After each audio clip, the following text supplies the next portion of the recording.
Hey, what's going on, America? What's going on, Houston, Texas, man? We're live, and it's so exciting. This is my first time. I've done live streams before, obviously, but this is my first one that I'm really being intentional about it, where I have some content for you guys, and just really for it to be more thought provoking. Um, I'm letting you know what this topic is going to be about early on, and it's mainly just to paint a picture. I've heard a lot of people who are excited about the seller's market because if they have a house to sell, man, they want to sell it.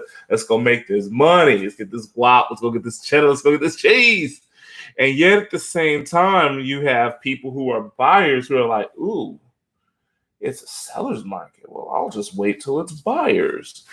And what people fail to realize is that it's a context. There's a lot of context that's lost. So I'm going to dive deep into this, give you guys some ideas as to what's really going on with the real estate market, because it's bigger than just it sells. It sells. It's a seller's market. It's bigger than that. So let me go ahead. I'm going to go ahead and put up some information for you guys, and I'll make sure that I also tag the information on my Facebook page so that way you guys can read it for yourselves. And then also I'll go ahead and really put it in the comments section so that way when you do see the video, you can also look at the comments and be able to say, okay, this is where he's getting this information from. And every bit of the information I got is Googleable, if that's a word. Googleable? I don't know if anybody gets paid to say Googleable, but I'm going to go ahead and jump this off right away. So let's start talking about it. So one of the main topics that I've been pointing out is that the real estate market it's really not as good, bad, or indifferent as people think it is. It's really not. It's a great market. But then again, any time can be a great market. You got to understand the profits are high for people who own properties, so it encourages ownership, which in other words encourages people to buy. It's cyclical. It is definitely cyclical. We have reached a bit of a peak in terms of the market, I think, but who knows? It could go higher. We are sitting here right in the middle of summer, and that's when a lot of people do a lot of their moves, their transfers, their purchases, their first-time home purchases, and everything like that. So there's a variety of things that are going on. So let's start off from the top. Like I said, I heard somebody say, man, it's a seller's market. Don't buy. Wait until it goes buyer. Now, I don't think people understand what's going on, and I'm speaking specifically from the market of Texas. Texas is different than everywhere else in this country, period. But there are certain markets within Texas that are also different as well. So you will have a Richmond, Texas, right? Richmond, down Beltway, take go west on West Park Toll Road. Eventually, you will hit Richmond as you go down by Highway 6 area. And that's literally just going a little bit further south on Highway 6. That market is piping hot. The reason why, the schools, business opportunities, a lot of people who earn certain income live in those areas, and that's exactly why people want to be in there. But it may not be the same way off of 610 in Irvington. I'm not saying anything bad about anybody. I'm just saying the demographic does not show that type of growth. Okay, so there's different demographics in different parts of Houston, but each part has a driver as to what makes that market great. Now, overall, as a whole, the reason why people come to Texas and the reason why people are buying homes in Texas is because Texas as a whole has a great economy going on. Our state did not shut down like the other states did. Yes, we have had a bit of a slowdown, and because of COVID, we had a lot of businesses that were shut down. A lot of businesses went out of business. Unfortunately, they're no longer around. I think that Luby's has been a victim And I think Fuddruckers was also took a heavy hit as well. I don't know if they're closed per se, but I do know that those were two major heavy hitters in the Texas market that took a very, very, very heavy loss when it came to the policies in which we handled COVID last year. But thing is that Texas as a whole is far more open than, let's say, places like California or places like perhaps even New York or even Illinois. And what's happening, and especially the places like New Jersey, Canada, from what I understand, many of their people have not even opened up at all. So what we're seeing is that we're seeing people literally take their money, they're selling their homes, and then they're moving to places like Texas, Florida, and Georgia. Like, I'm just telling you what's happening, okay? That is what's happening. So I'm going to just kind of paint a picture for you, right? Because I hear people like, oh, well, just don't buy a house in Texas because it's going to go lower. Texas has a deceptively great economy, though. If you're thinking that this will change, I'm going to give you some numbers. So let's talk about this. Existing family homes. And this was, I believe, in California. Existing family home sales were roughly in 2019. It says existing single-family home sales tallied 465,400 in August on a seasonal adjusted annualized rate up to 6.3% from July to 14.6% in August. And this is 2019. Statewide median house price was $706,900. This data comes from 2019. Now, guys, I want you to realize in California, that's the average median house. That means just a regular house is $700,000. That's not the ones by parts of near the beach, near Venice Beach, near Long Beach, near South Central. Those parts, those are the average overall prices of homes in California. We'll go further. New York, their average home price says most homes for sale in New York stay on the market for 98 days and receive 3 offers. That's a long time. The average sale price for a home was, wait for it, $765,000. Consider that I know that in New York, you're not considered to be middle class unless you're making $400,000 or more. Are you feeling me now? Okay. Now, let's go further. This was New Jersey. The low inventory and high demand are pushing sales price highs and causing houses to sell for tens of thousands of dollars over the asking price and generating bidding wars. The median price for a single-family home in New Jersey in January of 2020 was at $504,585. So I have literally given you 3 different markets. 3 different markets where the housing has been more than $500,000. And yet some of our greatest imports are coming from, wait for it, California, New York, New Jersey, and even places like Illinois. And this is just Texas.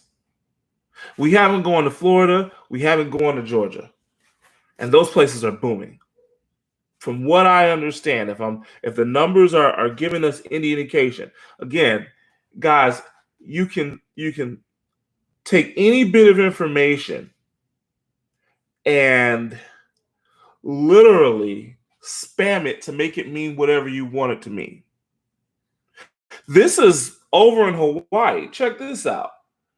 According to Neighborhood Scout, the median home value in New York as of 2020 was well, no, I said $672,429.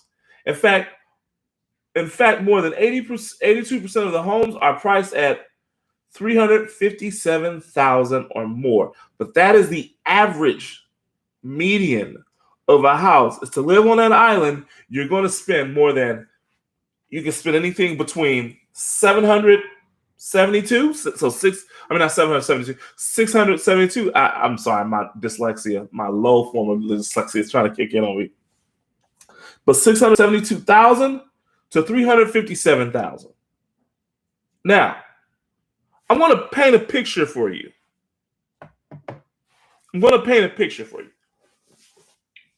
Because I don't think people understand what's happening. Because they're saying, don't buy. Whatever you do, don't buy. Don't buy a house now. We've got buyers who are coming from markets where they were spending better than $500,000 on average for a house. In other words, they're coming into Texas after selling their house in California. They're coming to Texas and they got bags. They ain't got a bag. They got bags. Bags of money. They got enough money in the bank to literally make Scrooge McDuck go, oh, okay. Now let's look at Texas. In Austin, Texas, and this is a report that came from Texas, the median prices for homes in Texas reached, wait for it, $274,300. And that was an increase. In the first quarter of this year. An increase of 13.4%. According to 2021 first quarter Texas Quarterly Housing Report today at TexasRealtors.com. Or I'm assuming that's the site. Another report from March 2020 to March 2021, Houston homes went up by 16%.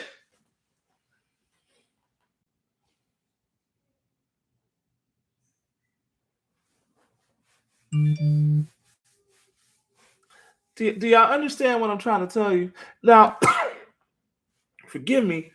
I know somebody's going to be like, okay, so you're saying that the price is growing, but it's a seller's market, and that's bad. No, you don't understand. It may never get back to where a $150,000 house is a $150,000 house, is what I'm trying to tell you. I'm not saying it's going to stay at $250,000. I'm saying it's going to stay north of 190 though, especially if it was 150 maybe 5 or 6 years ago. Why? Because we got people coming here. In other words, the demand is getting higher. Well, what'll help with the demand? There's a couple things that are going to happen.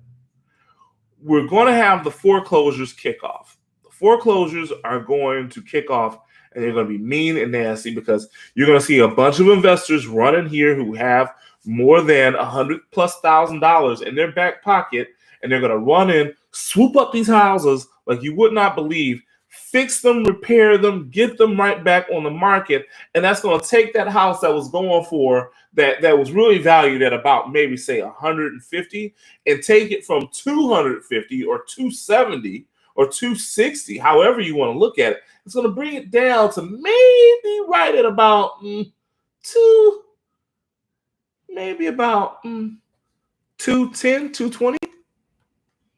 But think about it. It reduced, but its price 5 years ago was $60,000 lower. It's just not going to give you $100,000 more. So we're going to sacrifice maybe a 40% dip. And I know somebody like, see, that's good. That's good, though. That's good. Yeah, but here's the problem. That might last for like 5 minutes because we still haven't resolved the lumber problem. And we still have people coming here because we have economic opportunities, careers, jobs, and development. So you're having people come here because of taxes and a reduced price of living. And that's all I'm trying to tell y'all. Is before y'all get on TikTok and listen to these people try to tell you, don't buy, don't buy, don't buy. And listen, I know I'm a small microcosm of a voice. I'm trying to tell you, the market may reduce, but it ain't going away. There's still going to be a bit of a seller. It's going to balance out a little bit where we'll be able to negotiate better. There's certain negotiations like waiving appraisals. I'm sorry, I just disagree with that altogether. That's just me. If you were willing to sign something and say, hey, we accept whatever, I would still ask you to please get that house appraised. But that's just me. I work as a fiduciary to take care of my clients. And if you're going to ask me what my thoughts are, I'm not just going to use buzzwords. I'm going to give you context. I want you to have context. I need you to arm yourself with knowledge. Have that knowledge so that way you can forward and make the best decision for yourself. Because if you want to purchase a home, let's go get that house. And if you want to sell your home, let's go get that bag. But let's not use quick and easy buzzwords. Let's have a better understanding of what we're looking at. This is your boy, TD Landrum. I'm over and out. Thank y'all for coming and viewing the content. It's Money Making Monday. So my goal is 3 days out of the week, I'm going to release content that will give you a perspective on the process of either buying a home, investing, and also highlighting business because you have the Friday finish. So it's Money Making Monday, Wealthy Wednesday, the Friday finish. I hope that I have informed you. If you have any additional questions, please leave comments behind. I always tell people, man, we love comments. Please subscribe, share, because you know sharing is caring. But do holler at your boy. Number is 281-729-2863. Again, 281-729-2863. I'm here. Thank you so much. And y'all have a wonderful day. Man, I got to go get this fresh fade, and it ain't even Friday. Later, y'all.